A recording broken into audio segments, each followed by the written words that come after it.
여러분 모두가 잘 알고 있는 한국의 자부심 KF-21 보람의 전투기가 1월 17일 또 한 번 일을 냈습니다. 바로 첫 음속 돌파 비행에 성공한 것인데요.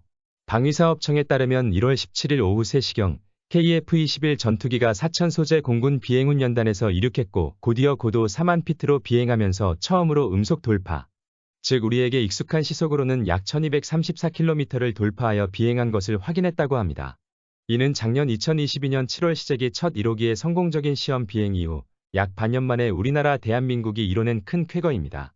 이로써 한국은 음속을 돌파한 4.5세대 이상 자체 전투기를 보유한 세계 8번째 나라가 되었는데요. 여러분이 보시기에 음속이 얼마나 대단한 거야? 라고 질문하실 수 있는데 음속은 단순히 엔진의 출력 자체만 좋아서 되는 것은 아닙니다. 보통 비행기가 마하 1.0을 돌파하게 되면 음속을 돌파했다고 표현하는데요. 이런 속도를 가지게 되면 공기 저항으로 인해 전투기 본체에 큰 충격이 발생하게 되고 주변 공기 흐름 등의 영향을 강하게 받아 음속 비행 시 비행기의 자세를 제어하는 기술도 굉장히 중요해집니다. 즉, 엔진 같은 하드웨어적인 부분만이 아니라 음속 상태에서 기체의 구조적 안정성 등이 유지되어야 하고 그러기 위해서는 전투기의 소프트웨어적인 부분도 굉장히 중요한데 이번 음속 돌파 비행에 성공했다는 것은 우리 대한민국이 하드웨어적인 부분에서 음속 돌파 기술을 마련하고 이런 음속 비행을 안정적으로 유지하게 해주는 소프트웨어적인 부분의 성공도 확인했다는 것입니다. 아마 누군가는 2003년 한국에서 개발한 최초의 국산 초음속 훈련기 TO-10이 이미 음속을 돌파했다고 하는데 지금 KF-21 보람의 전투기가 음속을 돌파한 것이 대단한 일이냐고 하실 수 있지만 TO-10은 미국 로키드 마틴사와 기술 협력을 통해 개발된 기체라는 점에서 대부분 자체 한국 기술로 개발된 KF-21과는 차원이 다릅니다. 우리나라도 과거 미국에서 KF-16 전투기나 F-15K 전투기를 300여 대가량 라이센스 허가를 받아 들여와 현지 생산했지만 최초의 국산 초음속 훈련기 TO-10을 개발하는 데는 사실 미국의 방산업체인 로키드 마틴의 상당 부분 의지하고 도움을 받았습니다. 전투기 개발은 우주로 쏘아 올리는 로켓 개발만큼 고난이도의 기술이기 때문에 최초 TO-10 개발 단계에서 개발이 올바른 방향으로 진행되고 있는지에 대해 알려줄 수 있는 로키드 마틴의 역할은 굉장히 중요했습니다. 그래서 탄생한 TO-10은 현재 세계 방산 시장에서 고등 훈련기 겸 경전투기 시장에서는 꽤 인정받는 기체가 되었습니다. 실제로 22년 하반기 폴란드와 체결한 국산 무기 구매 협약에서는 TO-10의 개량형인 FO-10 경공격기에 대해 48대 주문 계약을 체결하면서 원화로는 약 3조 4천억 원 규모의 수출 계약을 성사시키는 쾌거를 이루기도 하였습니다. 즉, 전투기 핵심 기술 개발 경험이 전무했던 과거 우리나라가 이만큼의 쾌거를 이룬 것은 사실 올바른 방향으로 개발을 코치해주고 피드백해준 미국의 도움이 있었던 것은 사실인데요. 반대 사례로 인도가 독자 개발에 30년이 걸린 테자스 경공격 전투기 사례가 있습니다. 한국과 반대로 외국 선진 업체의 도움을 거의 받지 않고 인도가 자체 개발했다는 것에 의의가 있는 인도산 전투기이지만 한국의 FA-50에게 번번이 수주 경쟁에 패배하는 등 현재까지 수출 실적은 0인데요. 세계 전투기 구매 시장에서는 한국의 FA-50 경공격 전투기를 훨씬 인정하고 있다고 볼 수 있습니다. 그리고 이러한 TO-10과 공격 개량기인 FA-50 전투기의 개발 기술이 축적되어 현재 탄생한 것이 바로 KF-21 전투기입니다. 과거 TO-10 기존과는 차원이 다를 정도로 65% 이상 우리나라 자체 기술로 탄생된 전투기로 이번 음속 돌파 주행은 그 의미가 다른 것이라고 할 수 있는데요. 또한 TO-10은 훈련용 비행기, FA-50은 말 그대로 경공격형 비행기로서 그 한계점이 존재하는 반면 KF-21 보람의 전투기는 말 그대로 훈련용 비행기가 아닌 4.5세대 급 전투기로서 성능적인 부분에서도 확연한 차이가 있습니다. 아마도 20년 전으로 거슬러 올라가 아무한테나 가서 한국이 자체 레이더를 포함한 쌍발 엔진을 가진 전투기를 자체 개발할 수 있을까요? 라고 질문한다면 말도 안 되는 기적 같은 소리라고 했을 것입니다. 그러나 우리나라 한국은 2023년 그 기적을 실현하며 다시 한번 전 세계를 놀라게 하고 있는데요. 이로 인해 KF-21 보람의 전투기 사업의 개발 파트너인 인도네시아는 작년 부랴부랴 미납했던 전투기 사업 분담금을 납부하기도 했습니다. 하지만 최근 이 보람의 전투기 사업의 새로운 파트너로 폴란드가 참여하길 희망한다는 보도가 나왔는데요. 바로 폴란드 최대 방산업체 회장이 한국 KF-21 사업 참여를 희망한다는 것이었습니다. 폴란드는 여러분 모두가 너무나도 잘 알다시피 최근 우리나라로부터 약 24조 원에 달하는 국산 무기 수출 계약을 체결할 만큼 한국 무기에 관심이 많습니다. 그런데 이런 폴란드가 인도네시아를 넘어 한국의 전투기 사업 파트너가 되고 싶다고 한 언론 인터뷰에서 적극 밝혔는데요. 기사에 따른 폴란드 방산업체 호바웩 회장은 폴란드 바르샤바에서 열린 인터뷰에서 KF-21 생산 기지를 폴란드에 세운다면 폴란드가 적극적으로 나서서 유럽의 다른 나라에 KF-21 판매를 해주겠다고까지 언급한 상황입니다.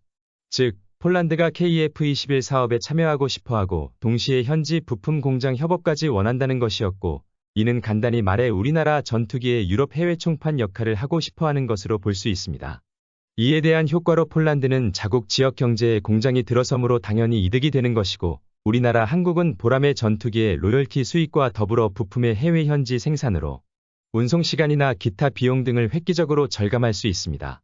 만약 해당 폴란드의 제안이 성사될 경우 폴란드가 적극적으로 유럽, 나토 국가들에게 KF-21 전투기 세일즈 영업 등에 적극 협력하겠다는 상황으로 우리나라 전투기가 유럽의 전투기 시장 판도를 뒤흔들 수 있다는 긍정적인 전망이 나오기도 했습니다. 일부 해외 네티즌은 이럴 바에 현재 KF-21에 부착된 인도네시아 국기 마크를 거꾸로 뒤집자라는 소리까지 나오고 있는데요. 이는 인도네시아 국기를 뒤집으면 폴란드 국기와 같아 KF-21 전투기의 사업의 핵심 파트너로 폴란드를 영입하자는 여러 반응이 나오고 있습니다. 인도네시아는 작년 2021년 4월경 우리나라 기업인 대우조선해양이 인도네시아에 인도한 잠수함 KRI 난가라 402호가 훈련 도중 바다에 실종되어 연락이 두절된 사고가 있었는데요. 이때 일부 인도네시아 언론은 해당 잠수함 자체 결함을 들먹여 우리나라의 기술 부족으로 인한 사고라고 덮어 씌우기도 했습니다. 그러나 사실은 달랐습니다. 해당 잠수함 침몰 사건은 대우조선해양이 2009년에서 2012년 리모델링 겸 정비한 후 그 후 9년 동안 정비를 제대로 안 한 상태에서 인원 초과로 침몰한 것이라는 분석이 있는데요. 보통 잠수함은 6개월 주기로 최소 한 번, 노후화될수록 더 짧은 주기로 제대로 정비를 하여 유지보수를 해야 하는데 이런 정비 절차가 부족해 생긴 사람으로 생긴 인재로 판단되고 있습니다.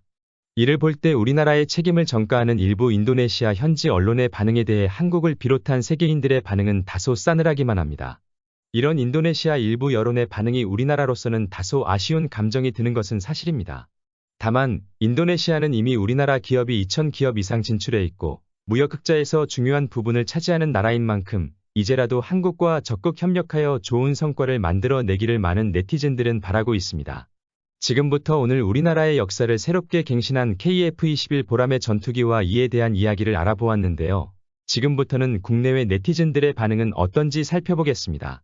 한국, 음속 돌파 전투기 개발 진심으로 축하합니다.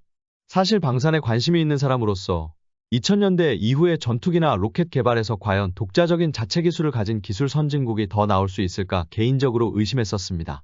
이미 이 분야에서 1900년대 이후의 서방 선진국, 동양이라 해봤자 일본이나 중국 정도를 마지막으로 더 이상은 없을 줄 알았거든요. 그런데 한국이 최근 우주 로켓 발사에 이어 또 한 번 성공했군요. 정말 선진국의 마지막 문은 한국이 쥐고 있다는 생각이 드는 요즘입니다. 다시 한번 축하합니다, 한국. 한국이 정말 대단한 것은 단순히 음속을 돌파하는 비행기를 만들었다는 사실만은 아니야. 난 사실 한국이 약 20년 전 T-50 훈련기를 만들었을 때도 차라리 그 돈으로 여러 선진국의 비행기를 사는 게 훨씬 더 싸게 먹힐 거라고 생각했었거든. 그때는 정말 그게 사실이었고 이미 전투기라는 게 선진국 업체들이 꽉 잡고 있는데 신규로 진입한다는 게 가당키나 했을까. 그런데 T-50 훈련기는 한국에서 450 경공격형 전투기로 개량해서 최근 폴란드에 수조 원에 달하는 수출 실적을 내고 KF-21 전투기도 성공했어. 심지어 이 전투기는 모습이 미국의 F-22 랩터와도 비슷한데 조만간 한국이 다시 한번 일을 내지 않을까 싶어. 난 다른 건 모르겠고 레이더 쪽에 관심이 있는데 AESA, A사 레이더를 개발한 한국이 대단해. 사람들이 레이더 기술이라고 하면 뭐 별거 아닌 것처럼 생각하는 경향이 있는데 로켓 기술만큼이나 엄청 어려운 게 레이더 기술이야. 참고로 전투기 4대 핵심 기술 중 하나도 레이더 기술일 만큼 이거 개발하는 거. 코드부터 소프트웨어 구현까지 진짜 어렵거든. 그런데 이걸 한국이 해냈다니 정말 놀라워. 전투기라는데 엔진하고 미사일 같은 하드웨어적인 부분만 다라고 생각하는데 레이더 기술과 비행기 자체를 안정화시키는 소프트웨어 기술도 상상 이상으로 중요해. 난 이번에는 한국의 이런 소프트웨어적인 파워도 칭찬해주고 싶어. 이상 우리나라의 자랑 KF-21 보람의 전투기에 대한 다양한 반응에 대해 알아보았습니다. 현재 우리나라가 로켓을 넘어 전투기에서도 이런 대단한 성과를 보인 것은 아마도 맡은 자리에서 하루하루 최선을 다하고 안 된다고 보는 부정적인 다른 나라의 시각에서도 그 희망의 끈을 놓지 않고 분투했던 여러분들의 노력이 빛난 결과일 텐데요. 다음에는 더 좋은 정보와 소식으로 찾아뵙겠습니다. 여러분의 구독 한 번 클릭이 더 좋은 영상을 만드는데 정말로 큰 힘이 됩니다. 시청해주신 여러분, 오늘도 진심으로 감사합니다. 감사합니다.